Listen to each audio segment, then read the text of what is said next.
أعوذ بالله من الشيطان الرجيم. بسم الله الرحمن الرحيم. إنا أنزلناه في ليلة القدر وما أدراك ما ليلة القدر.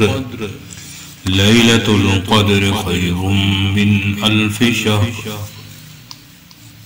تنزل الملائكة والروح فيها بإذن ربهم من كل أمر سلام هي حتى مطلع الفجر.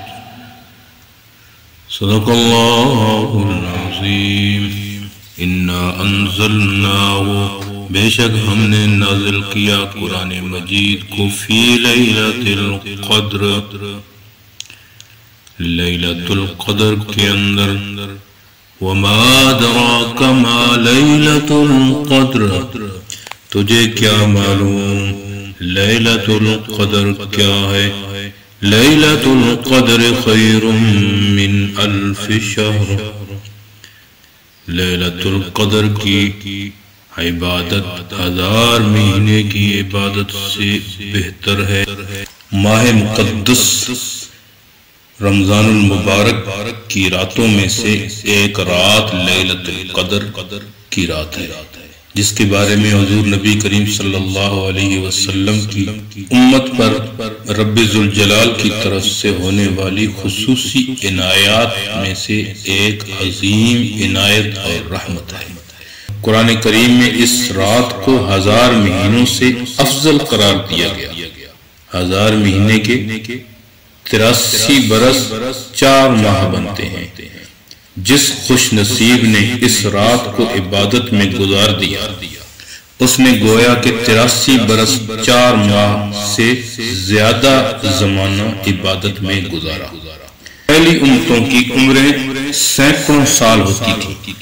اگر کوئی اعمال صالحہ میں ان کی برابری کرنا بھی چاہے تو یہ اس کے لیے ممکن نہ تھا، مگر رب کائنات نے خیر الامم کو یہ مقدس شب قدر مرحمت فرما کر امت سابقہ کے ساتھ عبادت میں برابری بلکہ آگے بڑھ جانے کا سامان پیدا فرما دیا.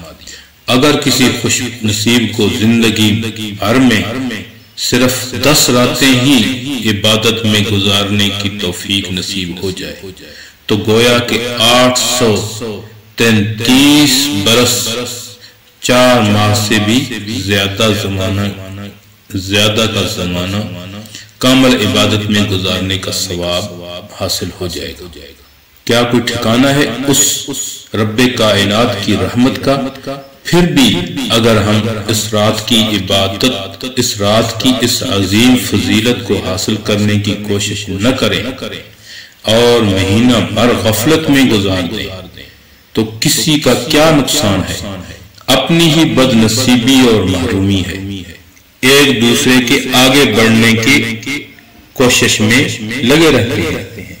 اگر یہ ایک ماہ دنیاوی جمیلوں سے یکسو ہو کر اپنے رب کریم کو راضی کرنے اور اس کی عبادت میں گزار دیں تو کیا قیامت آ جائے گی.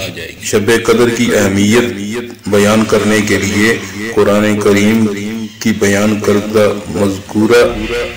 مذکورہ صورت ہی کافی تھی، مگر حضور نبی کریم صلی اللہ علیہ وسلم نے اپنی امت کو اس کی قدر و منزلت بیان کرنے کے لیے اور بھی بہت سے ارشادات فرمائے ہیں.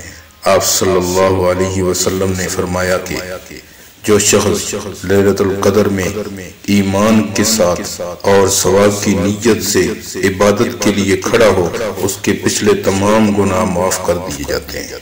حدیث مذکورہ اور اس جیسی اور احادیث جس میں کسی عمل صالح سے گناہوں کی معافی کا ذکر آتا ہے تو ان سے گناہوں سے مراد صغیرہ گناہ ہوتے ہیں.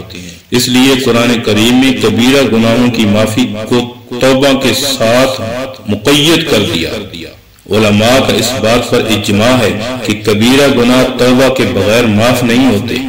اس لیے لیلۃ القدر کی عبادت ہو یا اور کوئی نیک عمل، اس کے فضائل پڑھ سن کر بے دریغ گناہ کرتے جانا اور معافی کی امید رکھنا جہالت ہے، اور کبیرہ گناہوں سے توبہ کا اہتمام لازمی ہے۔ توبہ کے باوجود اس خطا کے پتلے سے چھوٹے گناہوں کا ارتکاب تو ہوتا ہی رہتا ہے۔ شب قدر کی عبادت اور دوسرے نیک اعمال سے چھوٹے گناہوں کی معافی بھی بہت بڑا انعام ہے۔ حضرت عبادہ بن صامت رضی اللہ تعالی عنہ فرماتے ہیں کہ نبی کریم صلی اللہ علیہ وسلم باہر تشریف لائے تاکہ ہمیں لیلۃ القدر کے بارے میں خبر دیں، مگر دو مسلمان آپس میں جھگڑ رہے تھے تو آپ صلی اللہ علیہ وسلم نے فرمایا کہ میں اس لیے آیا تھا تاکہ تمہیں شب قدر کی خبر دوں، مگر فلاں آدمیوں میں جھگڑا ہو رہا تھا جس کی وجہ سے اس کی تعجیل اٹھا لی گئی۔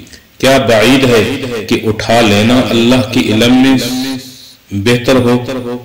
آپس کا اختلاف اور بغض و عناد اس قدر بری چیز ہے کہ اس کی وجہ سے شب قدر کی تعیین ہمیشہ کے لیے اٹھا لی گئی۔ اختلاف و نزاع ہمیشہ برکات سے محرومی کا سبب بنتا ہے۔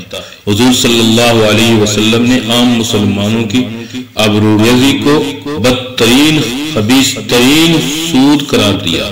وہ لوگ جو ہر وقت دوسروں کا وقار گھٹانے کی فکر میں رہتے ہیں اور دوسرے کے حق میں اتہام التزام تک کا بے دریغ ارتکاب کرتے رہتے ہیں، ذرا چند لمحوں کے لیے تنہائی میں بیٹھ کر اللہ کے محبوب صلی اللہ علیہ وسلم کے ان ارشادات کی روشنی میں غور کریں کہ وہ اپنے وقار کو کس قدر صدمہ پہنچا رہے ہیں اور اپنی ان ناپاک اور کمینی حرکتوں سے اللہ کی نگاہ میں کتنے ذلیل ہو رہے ہیں۔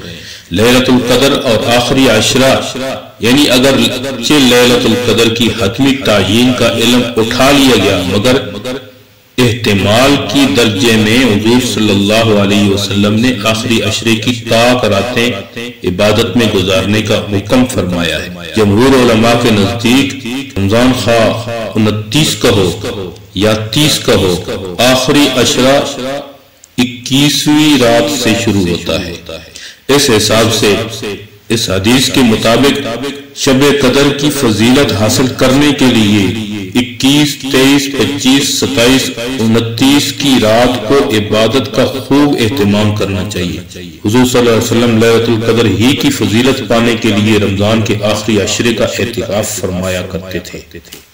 آپ کا یہ اعتکاف بالاتفاق 21ویں شب سے شروع ہوتا تھا، اس لیے بھی جمہور کا قول زیادہ راجح ہے تاکہ دونوں اقوال پر لیلۃ القدر کا حصول جب ہی ممکن ہے 21ویں شب سے ہی لے کر عید کی رات تک ہر رات میں عبادت کا اہتمام کیا جائے۔ 83 سال 4 ماہ سے زیادہ زمانے کی عبادت کا ثواب حاصل کرنے کے لیے 10-11 راتیں عبادت کرنا کوئی ایسی مشکل چیز نہیں ہے۔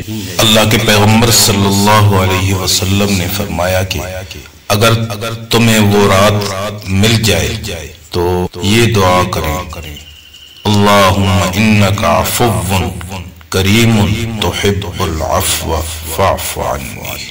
اللہ رب العزت ہمیں اس رات اس کی حصول کا اہتمام کرنے کی اللہ رب العزت ہمیں توفیق عطا فرمائے۔ وما علینا الا البلاغ المبین۔